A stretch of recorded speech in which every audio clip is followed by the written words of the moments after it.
Shalom teman-teman, kembali lagi dengan saya Debbie Maria Tinale. Di video kali ini saya akan membahas tentang manajemen penggunaan aset.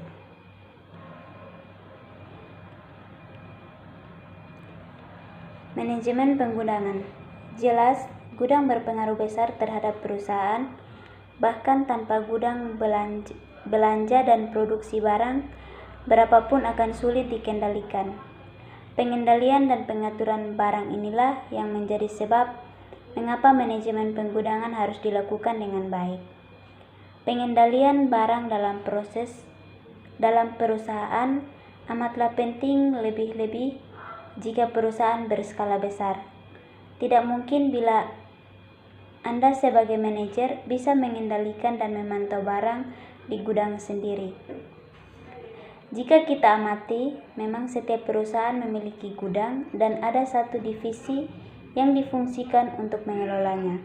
Namun divisi ini tetap berhubungan dengan divisi lain dalam perusahaan tersebut. Manajemen penggunaan merupakan suatu ilmu yang mengatur penyimpanan dan pengeluaran barang pada gudang.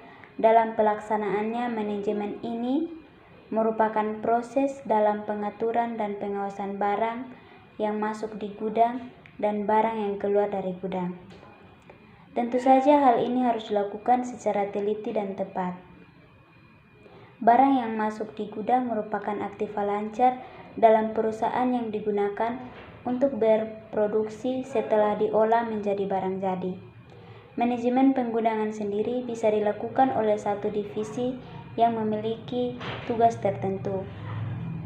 Manajemen penggunaan ini tidak lepas dari berbagai kegiatan yang ada di dalam gudang seperti penyimpanan barang, pengeluaran barang, pengepakan barang, dan pengembalian barang atau retur barang.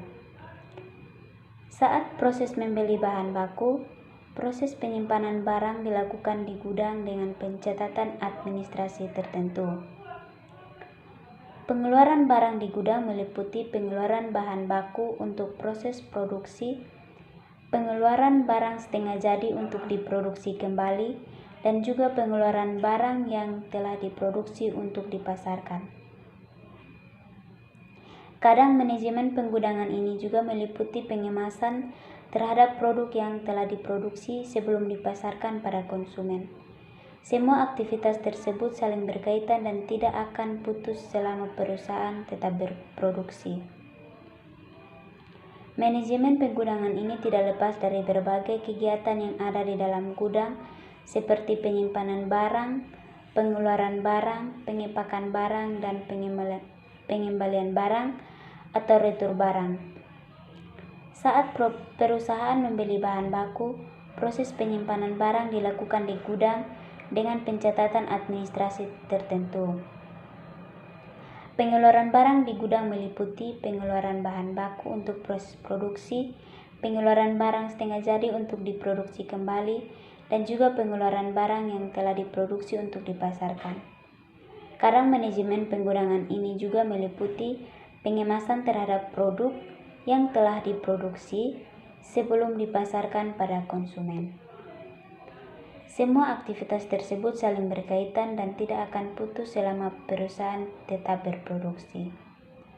Beberapa hal penting diantaranya yang pertama, pemeriksaan keluar masuknya barang. Keluar masuknya barang harus diperiksa terlebih dahulu oleh bagian gudang. Pemeriksaan ini untuk menghindari adanya retur pembelian dan juga retur penjualan. Pemeriksaan juga difungsikan untuk menguji kelayakan barang yang akan masuk di gudang. Yang kedua, administrasi barang.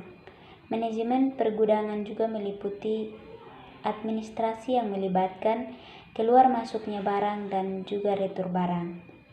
Sangat penting jika administrasi ini dilakukan dengan tepat, karena jika administrasi tidak teratur, maka proses produksi juga akan berpengaruh. Administrasi ini meliputi penerimaan barang, penyimpanan barang, dan pengembalian barang. Selain itu, administrasi juga diperlukan untuk stok, opnam, setiap bulan dan untuk data auditing dalam perusahaan tersebut. Yang ketiga, inventory aktiva lancar. Barang yang ada di gudang merupakan aktiva lancar yang bisa digunakan untuk menambah modal. Inventory ini dilakukan melalui manajemen pergudangan yang bisa dilaporkan setiap bulan dalam neraca perusahaan. Yang keempat, stok opnam. Stok opnam ini juga diperlukan setiap akhir bulan sebagai bagian dari kontrol barang di gudang dan mengetahui selisih tidaknya barang tersebut. Yang kelima, tindak lanjut sistem pergudangan yang telah ada. Jika dirasa perlu manajemen, pergudangan ini juga difungsikan untuk menilai baik buruknya pengelolaan gudang yang ada. Jika dirasa merugikan perusahaan, maka manajemen gudang bisa dirubah menjadi lebih baik lagi dengan metode yang berbeda. Gudang diperlukan untuk yang pertama mencapai transportasi yang ekonomis, yang kedua mencapai produksi yang ekonomis, yang ketiga mendapat keuntungan dari diskon pembelian dengan kuantitas yang banyak dan pembelian duluan, yang keempat memelihara sumber persediaan, yang kelima mendukung kebijakan pelayanan pelanggan perusahaan, yang keenam mengantisipasi kondisi perubahan pasar seperti musiman, fluktuasi, permintaan, dan kompetisi. Yang ketujuh, mengatasi perbedaan ruang dan waktu yang berada di antara produsen dan konsumen. Yang kedelapan, menetapkan setidaknya biaya total logistik yang seimbang dengan tingkat pelayanan pelanggan yang diinginkan. Yang kesembilan, mendukung program just in time dari supplier dan pelanggan. Peningkatan efisiensi gudang dapat dilakukan melalui yang pertama, penggunaan area gudang yang tersedia secara maksimal dan area lain seperti ruangan karyawan, ruangan penerimaan barang, pengepakan, kantor gudang, gudang alat, dan ruang bongkar muat. 2. Memanfaatkan volume ruang yang ada secara optimum. 3. Pengaturan rak, valet, serta jaraknya yang memungkinkan kelancaran mutasi barang. Yang keempat, pengaturan kondisi kerja. Yang kelima, pembuatan pedoman kerja dan uraian tugas. Yang keenam, supervisi. Dan yang ketujuh, pelatihan. Manajemen penggudangan aset meliputi yang pertama inventarisasi, yang kedua prosedur penerimaan barang, yang ketiga verifikasi, yang keempat pendistribusian dan prinsip penyimpanan aset, dan yang kelima formulir inventarisasi aset di gudang.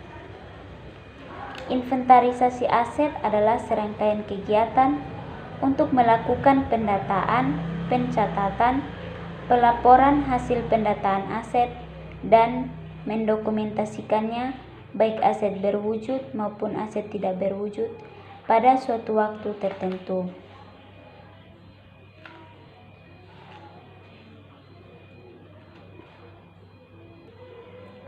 Penerimaan dan penyaluran barang. Penerimaan barang dilakukan setelah diperiksa oleh panitia pemeriksa barang dengan membuat BA pemeriksaan. Yang kedua, panitia pemeriksa barang bertugas untuk memeriksa, meneliti, dan menyaksikan barang yang diserahkan sesuai dengan persyaratan yang tertera dalam SPK atau kontrak atau perjanjian. Yang ketiga, BA pemeriksaan digunakan sebagai salah satu syarat pembayaran. Yang keempat, penyaluran barang atau pendistribusian barang dilaksanakan berdasarkan surat perintah pengeluaran barang atau SPPB dengan berita acara serah terima. Kegiatan penerimaan barang. Yang pertama masuk gudang, yang kedua parkir dan antri, yang ketiga bongkar muat di loading dock, yang keempat penyusunan barang bongkaran, yang kelima pengecekan barang versus dokumen. Yang keenam, pemasukan data ke dalam sistem. Yang ketujuh, legitimasi dokumen. Yang kedelapan, keluar gudang. Setelah